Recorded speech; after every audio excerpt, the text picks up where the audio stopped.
8 secondes, c'est le temps moyen qu'un visiteur vous accordera une fois arrivé sur votre site. C'est très peu et c'est justement le temps qu'il m'aura fallu pour vous dire ces deux phrases. C'est simple, en ce moment même, il ne me reste qu'une poignée de secondes pour vous convaincre que la précieuse attention que vous me donnez va servir à quelque chose. Et si j'échoue, vous n'aurez bien évidemment aucune peine à quitter la vidéo en une fraction de seconde. Pour votre site, c'est exactement la même chose. Vous n'aurez que quelques secondes pour convaincre vos visiteurs qu'ils ont un intérêt à vous accorder leur attention. Et pour faire ça, c'est simple, il suffit de leur donner ce qu'ils sont venus chercher, en l'occurrence des réponses à leurs questions. Dans cette vidéo, on va voir ensemble les 7 questions que tous vos visiteurs se poseront une fois arrivés sur votre site et bien sûr comment y répondre.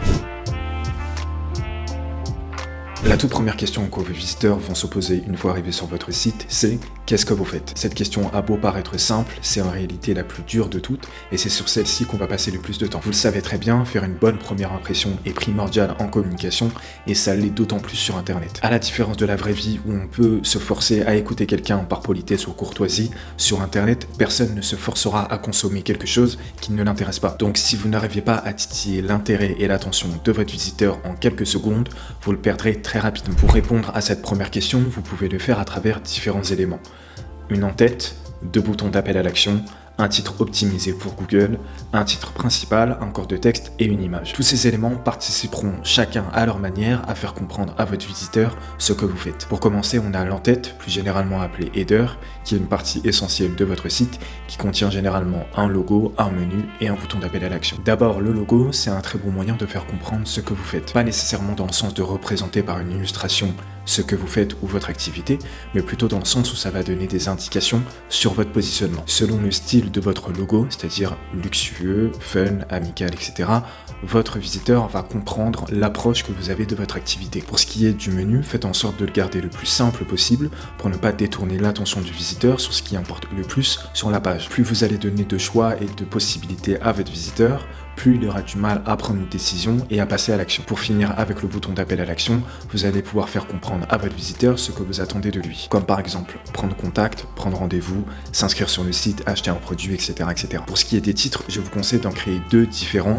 Un pour Google et un pour vos visiteurs. Vouloir plaire à la fois à un robot qui est Google et à des êtres humains qui sont vos visiteurs, c'est un exercice très compliqué. Et comme les deux sont justement très importants, il vaut mieux créer 2 titres différents. Le premier titre avec une balise H1 que vous allez créer devra contenir les mots-clés sur lesquels vous voulez être référencé. Tandis que le deuxième titre que vous allez créer aura un double objectif, celui de faire comprendre ce que vous faites et de capter l'attention du visiteur. Pour créer ce titre et capter l'attention, vous pouvez vous y prendre de 3 façons. La première, c'est un titre avec une identification. Par exemple, création de site internet pour les freelances. Si la personne se trouve dans la cible, elle se sentira concernée et donc vous aurez son attention. La deuxième façon, c'est un titre avec un bénéfice. Par exemple, je crée votre site internet pour vous aider à obtenir plus de clients. Si la personne a un problème qui est lié au bénéfice, alors vous capterez là aussi son attention. Et pour finir, vous pouvez créer un titre avec à la fois une identification et un bénéfice.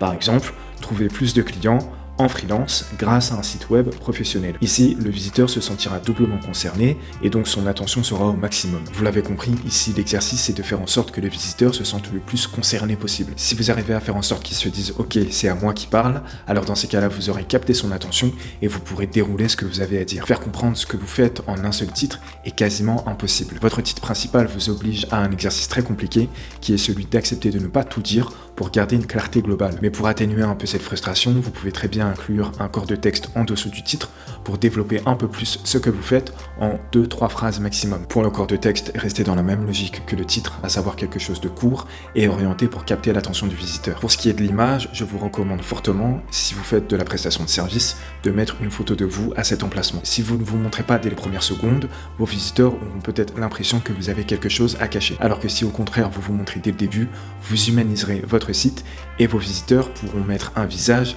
derrière les textes qu'ils liront par la suite. Pour la photo, bien évidemment, faites en sorte d'en choisir une de la meilleure qualité possible pour à la fois vous mettre en valeur et pour donner confiance à vos visiteurs. Si par contre vous vendez un produit, dans ces cas-là, choisissez un visuel qui mette en valeur votre produit, mais surtout qui permette à votre visiteur de se projeter avec.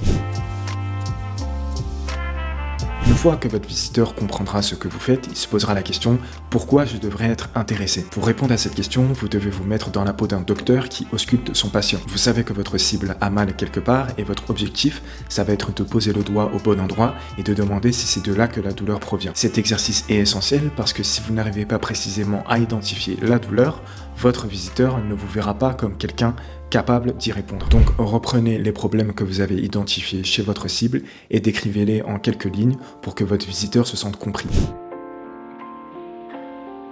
Si vous avez réussi à répondre aux 2 questions précédentes, vous avez entre vos mains quelque chose de très précieux, mais aussi très fragile, qui est l'attention de votre visiteur. Jusqu'à présent, ce que vous aviez de lui, c'était plutôt une attention de courtoisie. En montrant à votre visiteur que vous l'avez compris, vous obtiendrez de lui une attention mélangée à un intérêt. 2 ingrédients indispensables pour créer ce fameux cocktail qu'on appelle une vente. L'objectif ici, ça va être donc d'amorcer votre position en tant que guide. Vous venez de définir le point A, c'est-à-dire là où votre cible se situe.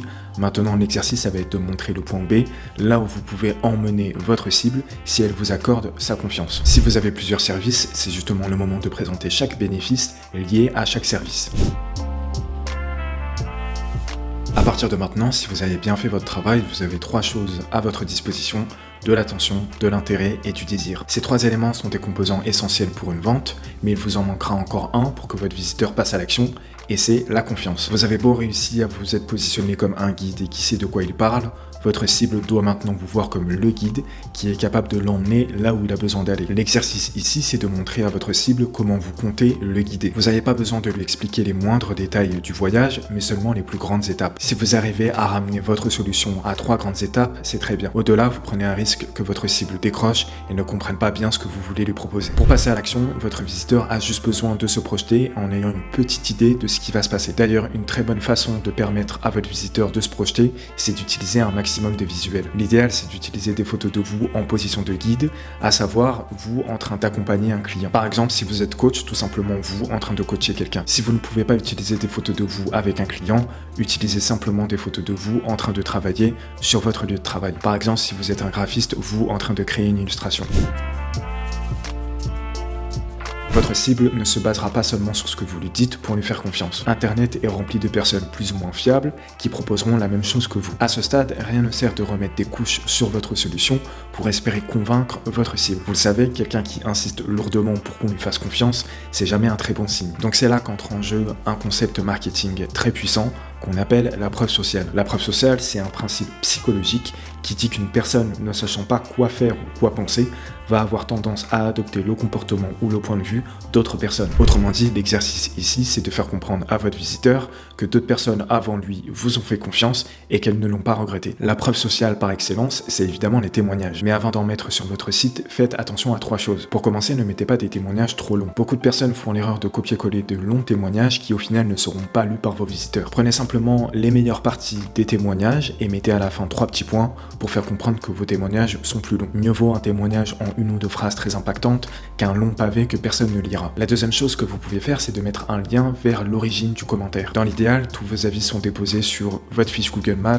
LinkedIn, Facebook ou n'importe quel site qui récolte des avis. En mettant un lien vers la plateforme qui a récolté l'avis, vous donnerez plus de crédibilité à votre témoignage. Pour terminer, humanisez au maximum les témoignages. Un avis qui n'est pas accompagné au minimum d'une photo et d'un prénom donnera à vos visiteurs des suspicions sur l'authenticité du témoignage. Donc si vous accompagnez chaque témoignage d'une petite photo et d'un prénom, vous humaniserez vos témoignages et ça leur donnera beaucoup plus d'impact. Pour finir, vous pouvez inclure d'autres types de preuves sociales comme votre portfolio avec vos réalisations, des études de cas, votre nombre d'années d'expérience, les logos des entreprises avec qui vous avez travaillé, votre nombre de clients, votre nombre d'avis positifs, vos apparitions dans la presse ou des blogs, vos certifications et diplômes.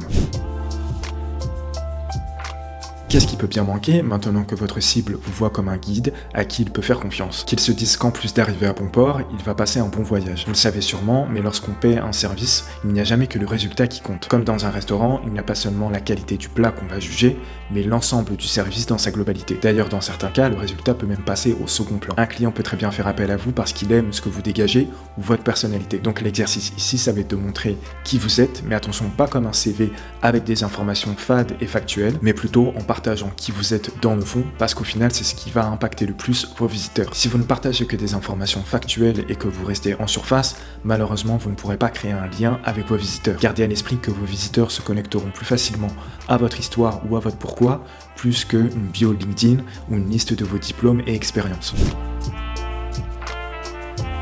Pour finir, la dernière question la plus simple, mais que beaucoup oublient, c'est qu'est-ce que votre visiteur doit faire s'il est prêt? L'objectif ici, c'est de définir une action principale que vous voulez que votre visiteur fasse, celle que vous trouvez la plus efficace et la plus logique pour démarrer le début de la relation. Par exemple, remplir un formulaire de contact, vous appeler directement par téléphone, prendre rendez-vous à partir d'un planning comme Calendly par exemple, ou alors se rendre directement dans un endroit physique. Même si vous pouvez inclure plusieurs types d'actions sur votre site, je vous conseille ici d'en mettre une en particulier en avant pour simplifier la prise de décision de votre visiteur. Gardez à l'esprit qu'à partir de là, vous vous êtes positionné comme un guide, donc c'est à vous de prendre les devants et de donner des débuts de directives.